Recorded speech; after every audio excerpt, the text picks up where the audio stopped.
Hey cuties, and welcome back to my channel. If you're new here and have never seen my face, I am Jayla and I'm so glad you were able to join me today. Go ahead and hit that like, comment, and subscribe to join the family, because you're gonna love it here, boo. But as you can tell by today's video, we're gonna do a little skincare, a little chat, a little this and that, you know? So I'm just gonna dive right in. Let me put my hair up. If you want to see how I got this hair done, go watch my last video. What I wanted to chat about today was about like life and, you know, making friends and stuff like that, because I find myself wanting friends, but like hesitating to make said friends. And maybe because of where I'm at in life right now, is like I don't like want to be a burden to anybody, so I just kind of like stay to myself and, you know, just, you know, vibe out alone. But I'm starting to not like to do that personally. But like, I'm not saying like having friends is the end all be all of life, but it is nice to have someone to talk to every now and then.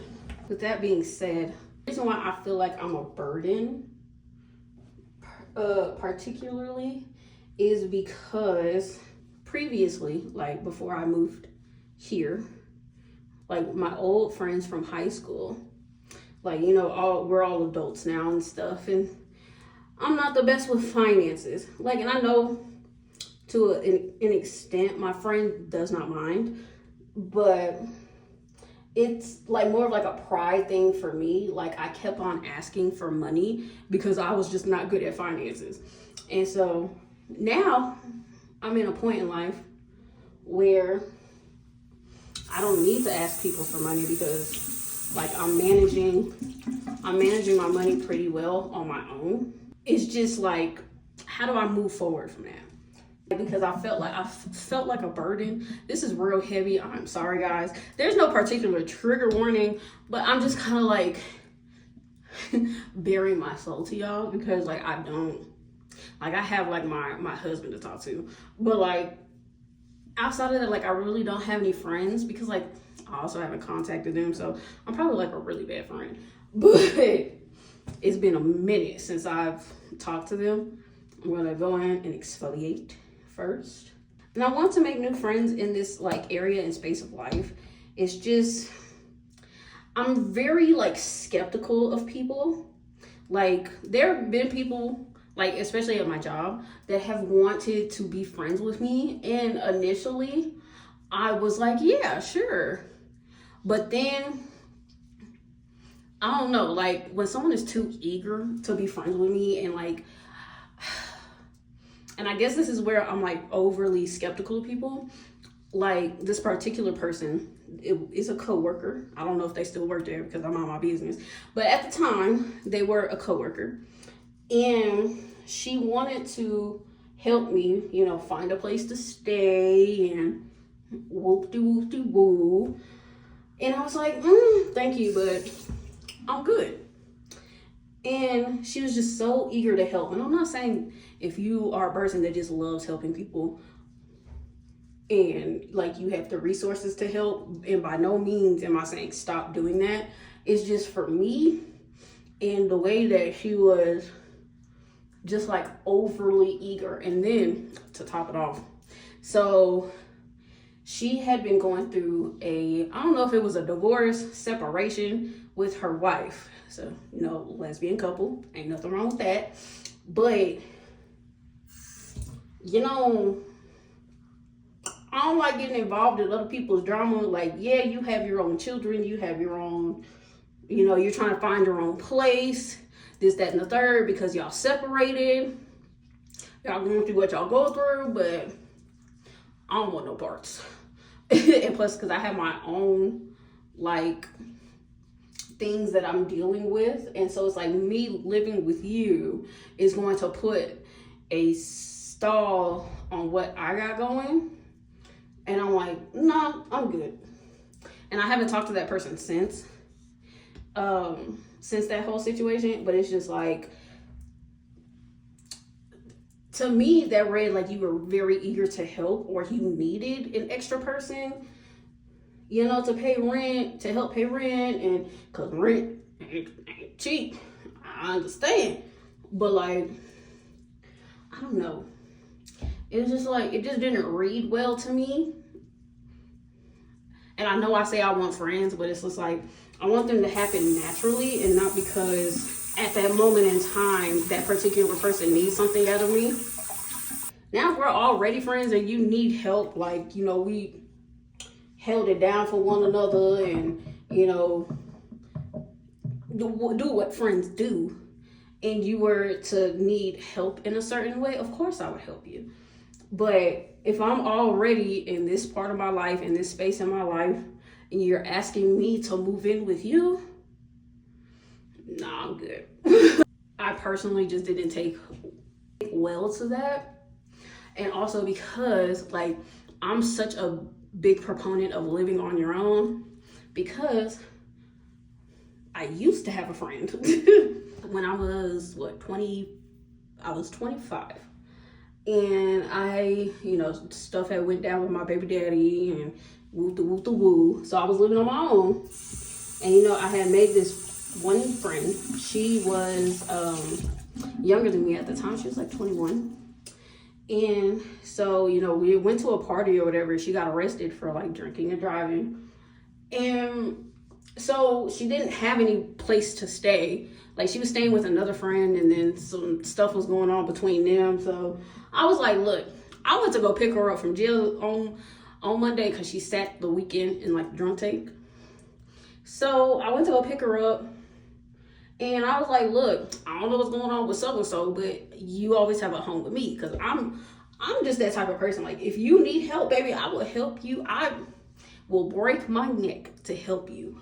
And so that's what I did. She ended up living with me, but at the time, she did not have a job. She got a job working at the same place that I was working at. And cool, everything was cool. But then it was like, okay, you're working.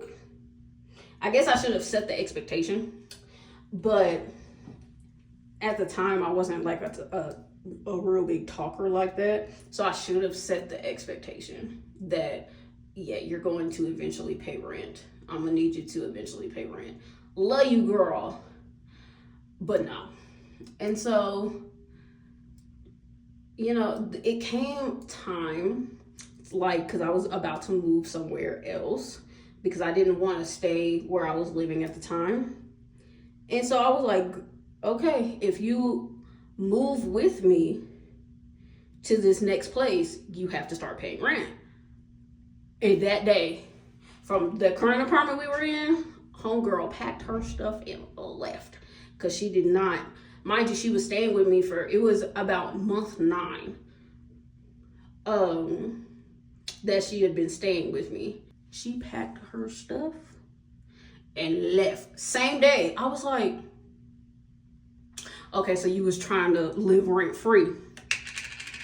No. Especially when we getting the same paycheck, bitch. No.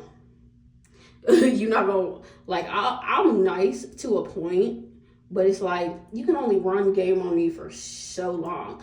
And then in the environment that we worked in, it was prison, a male prison. Now you're trying to set me up. I know that sounds really like weird, but for those people who have never worked in prison, there are certain types of people in this world that will have inmates try and do things to you because they don't like you. Or not even just the inmates, the other workers there, the other officers there will try and set you up if they don't like you, or if you do something that they don't like. By the grace of God, because I'm the type of person, I just go to work, mind my business, get my paycheck, go home. Like, I really don't try and mingle with people. Like, I don't know what triggered her. Well, it was obviously her moving out or whatever. But that girl, she tried it, but I had angels watching me, and nothing of what she did came about, or what she tried to do came about, because like I said, look, I'm protected, okay? Like, God don't play about me. So she got her, like, I left the job, whatever, and she got consequences for it, for what she tried to do to me. And so I say all that to say that I have, like, I'm very cynical of people. Be it I'm trying to be your friend, I approached you to be my friend, or you approached me to be my friend, I'm just suspicious. Like, that's just, I'm suspicious. And so with that, it's very hard for me to, like, you know how some men don't approach women because they don't want to be rejected? For me, it's almost the same thing, only, like, no one's obligated to be my friend. But it's almost the same feeling, even though most of the time most girls won't reject, sisters, but it's just a thing with me. I'm just very cynical of people because of my experiences in life. And that's just a fraction. I haven't even told you the stuff that happened in college, okay, when I was like 18, 19, 20. And so it's just, I really do want to have friends, but at the same time, it's like, you gotta get your life together in order to not be a burden on those friends. But then again, if they're truly your friends, you won't be a burden, and blah, blah, blah, blase. So that's kind of where I'm at with friends. And it's like, do I just like hop off the porch and go for it, or what? So yeah, so I'm gonna let this marinate for a little bit, and I'll be right back. Okay, so I'm marinated and good, and I'm about to take this off. But first, I forgot to show, this is the Innis free super volcanic pore clay mask, and I think it does a pretty good job. Not like the best, like I don't get the results that I want because I'm trying to have like all the stuff out of my pores and clear smooth skin, and it doesn't necessarily do that for me. Maybe if I use it religiously it would. But since we're on the topic of friends and I mentioned college, let me tell y'all that not all the stories, but there's quite a few. I have so many stories. Like college, look, so my degree is in criminal justice, baby. I don't remember nothing, but I do remember that college taught me more about like socializing and people and stuff, because in high school and also in college, I was very shy. I'm an introverted person. And so just going up and talking to people, I'm good. I'll sit here and read my book in silence, okay? So in college, I wanted to be different. I was like, in high school, I didn't talk much. The friends that I have now that I made in high school, they came to me, okay?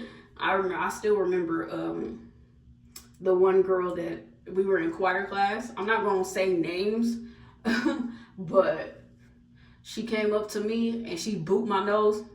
I still don't like that to this day, but she booped my nose and she was like, "You have such a cute nose." And it's like because she's a very like touchy, huggy, feely person. I'm going in with the CeraVe hydrating creme de foam. This one's really good for my skin and like really clearing up the pores and stuff. I really like it. And then on, she introduced me to her friends, and the rest was history. So when I got to college, I was like, I'm not gonna be introverted. I'm actually gonna try and make friends and all the things. When I tell you that was the worst decision of my life. Cause baby, I could have lived life without meeting those people. And you know, 18, 19, 20, I mean, yeah, you're an adult, but you're still a child in my, like, now at my big ass age, 29.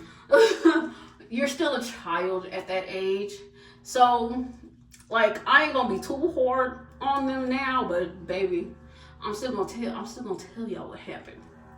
One of the most, I don't say iconic, but like, one of the things that happened that kind of like started this whole train of me not really being friendly. I'll have a conversation with you, but don't expect me to be like, oh my God, you're my friend. Because I used to do that. Me having a conversation with you means nothing. Baby, put in that effort, put in that work if you want to be my friend. But anyway, so college, it was like 2014, 2015. And this was before I went natural, like completely natural, cut my hair off. Well, I actually transitioned, but that's a different story. So my hair, I didn't know how to keep up like my permed hair. Like all this time, my hair been permed, my mama been doing it, didn't teach me how to like take care of it or nothing.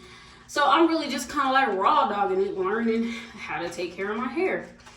And so I'm gonna give these people names, but I'm not gonna give like their actual names. So let's say the girl that I call my best friend, let's call her Janet. And then she had two other friends, like I knew them, but I wasn't friends with them. Let's call the one that was the hairstylist that actually did my hair, let's call her Alyssa. And the other girl that was just randomly there, we'll call her Marie. So, what did I say her name? Janet. No, Janet was my best friend. So, Marie came up to me one day, like we were like in the cafeteria or something, and she was like, you need a makeover. And first and foremost, red flag, if anyone ever comes up to you claiming that you need a makeover, run. So she came up to me, she's like, you need a makeover. And Janet was there when Marie said this, and I was like, okay, what does that mean? And she's like, you know, we're gonna do your hair and woo to woo to woo. So I'm like, okay, cool, because I'm thinking these people are my friends. And so Alyssa is the hairstylist, because no one really knew how to do anything, especially apply a perm by themselves. So Alyssa puts the perm on. We're in Marie's room, by the way. We're in Marie's room. That's important. And so she puts on the perm. Alyssa puts on the perm. Everything's fine. You know, we chatting it up. Woo, woo, woo. So, you know, after, if you ever had a perm, a hair relaxer, if you will. If you know you ain't supposed to put it on the roots until you've applied it to the whole length of the hair. Alyssa didn't do that. Alyssa went root to the tutor, root to tip, okay? And when I started to complain that it was burning, Marie ain't doing, like, she just interjects. Marie is like, oh no, you're just being a baby. Like, let it sit for a little bit. Mind you, it had been 5 minutes since Alyssa had started putting the relaxer on my hair. And again, she was doing it from root to tip, so it was starting to burn. And so I'm like, okay, cool. Let me just at least let her finish my head. Cool. Real quick. I'm using, this is Thayer's witch hazel toner. And I don't think they still sell it in this bottle, but I do buy a big bottle and like refill this up because I like the mister on it. So if you ever want to apply your toner in a better, more efficient way, this way. So I let her finish, you know, applying the relaxer. And I sit there for about 5 more minutes and I'm like, look, my scalp is screaming. Now this time, my best friend Janet didn't say nothing the entire time, but now she wants to interject and be like, no, you gotta let it sit for a little longer and woo. And I'm like, okay, it's my best friend, I'll listen. So then at this time, it had been about 15 minutes in total. And this final time, I was like, look, I can't take this. So I run to the sink and start rinsing out the relaxer myself. Because at this point, my scalp is quite literally singeing off. They finally gave me like the neutralizing shampoo. I'm going with the Ordinary. And so then, you know, I didn't think much of it. You know, because it happened, you know, when my mama was doing my relax or whatever, you know, hair would burn, my scalp would burn, cool. All fine and dandy. But, you know, they styled my hair, you know, life went on. They straightened, blow dried, straightened it, life went on. And so I was like, okay, my hair cute or whatever. Okay. Mind you, I did have like chemical burns on my scalp, but I didn't let that stop me. So I'm walking around school, you know, and I think at that time I also did have contacts because I was like begging my mom to have contacts because I did not want to wear glasses. And now I'm going in with the good molecule. And so I was like, my hair done. I'm about to walk around the school and you know. And so I guess they like that. And so one day, it had been, I want to say like 2 or 3 days since they had done my hair in the cafeteria. It was like lunchtime or something like that, middle of the day, middle of the school day. They come up to me, all 3 of them, Marie, Janet, and Alyssa. But it was Marie that was kind of like leading the charge, and then Alyssa said her piece, and then Janet finally spoke. But so Marie comes up to me and she's like, you need to calm down, you're doing too much. And I'm like, what are you talking about? What, doing too much? What? She's like, yeah, you're feeling yourself just a little too much. And this is paraphrased. This happened 10 years ago, so I don't remember exactly what was said. I just remember how I feel, but you get the gist. And so she's like, you're feeling yourself, you know, just because we did your hair doesn't mean that you could just act however you want to now. And I'm super duper confused. I'm like, acting like what? Like I'm only just more happy. Now, if I was acting a certain way and I was bugging, okay, fine.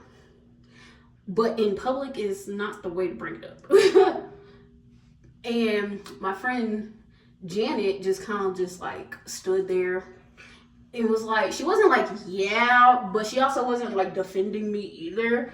So now I know that complacency is a thing, but also I know you didn't like me as much as you claim to be. And you claim to be my best friend, or you wanted to oppress them, be friends with them. Girl, I don't know. So after that, I was kind of like, okay, whatever.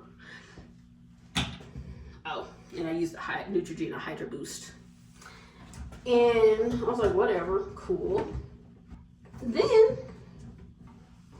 I want to say like a few weeks later after that, there was a intervention. that took place.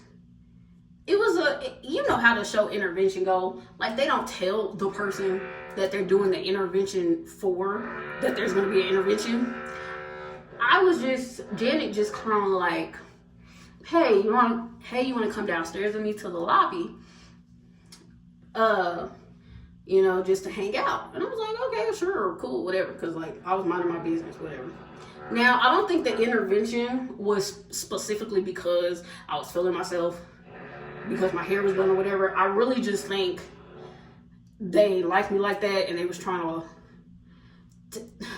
just trying to tell me that they ain't like me. I be so bad when I'm telling stories to show the product. But this was the cream that I used for my face. They gonna tell me when I get downstairs, they're gonna be like, have a seat. And I'm like, what's going on? And they're like, this is your intervention. And I'm like, intervention for what? And so they sit down, and basically it was more than just Janet, Alyssa, Marie. No, Alyssa wasn't there because I don't know, maybe she had to work, I don't know. But she was not there for the intervention. But Janet and Marie were. And so Janet just sat there and let everybody else. It was like there were boys in the group. Marie said her piece. And I think there was like one other girl there. Oh, shit, I don't know. But I just remember mainly the boys being like, going one by one and be like, yeah, we don't like you because of this, this, this, and this. And that. And there was another boy that was there. He didn't really say anything, but I don't know what's up with 18, 19-year-olds and wanting to be included or feel like they're a part of something and not sticking up for people. I mean, was I outspoken when I was 18, 19? No. But like, if you don't like someone being berated by a group of people, like, it was pretty much an ambush and no one stood up for me. So that's how I knew from that happening. Janet was supposedly my best friend. You're now my op. I stopped being friends with her because I'm like, how are you just going to allow people to talk however, and I'm supposed to be your best friend? Cool. So with those few situations, that's just a glimpse of what happened to me in them 4 years in college. But that's just a glimpse. And looking back on it now, what I learned is, one, I need to heal. and be more trusting of people. But two, don't just be, oh my God, you're my friend, like, you know, I don't test people.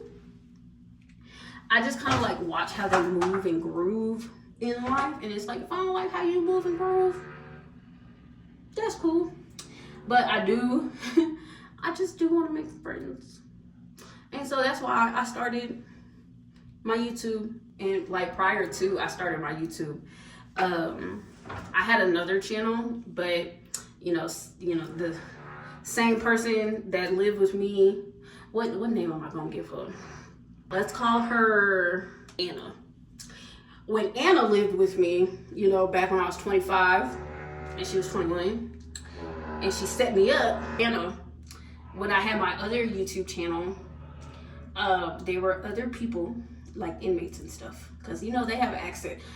Believe it or not, this is probably gonna be a shock to a lot of people. A lot of people believe that inmates don't have access to the outside world. Baby, they got TikTok, Instagram, YouTube, all that shit in prison. Okay, so don't even for a second, don't play. And so some of those inmates got a hold of my YouTube because, you know, officers, they just talk too much. And at the time, yes, I talked too much too, but they got a hold of my YouTube, and so they were pretty much stalking that YouTube. And then we're not even gonna talk about baby daddy and how he plays a part in this whole situation. But yeah, so I started my YouTube. I'm gonna put on my topicals, lip balm. When I started that YouTube, it you know, I wasn't as consistent on that one as I am with this one. But knowing that, you know, what I was going through in life and stuff like that, that was one way those people were keeping track of me. Because like how I'm telling y'all story now, I wasn't telling all my business, but like I was, you know, sharing and stuff like that.